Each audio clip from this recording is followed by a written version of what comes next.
রাদিয়াল্লাহু তাআলা আনহু রাতের আঁধারে ঘুরে বেড়াতেছেন।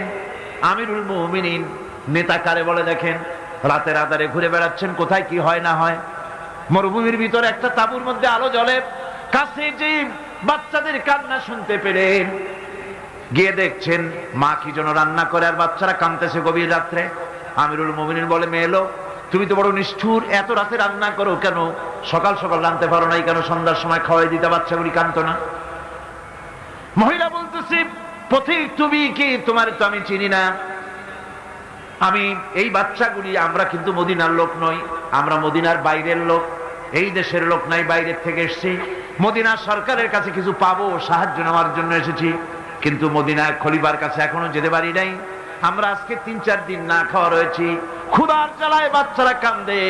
আমি হাড়িতে কোনো খানা রান্না করি না, বাচ্চাদেরকে সান্ত্বনা দেওয়ার জন্য হাড়ির ভিতরে পানি আর পাথর দিয়ে নাড়াচাড়া করতেছি।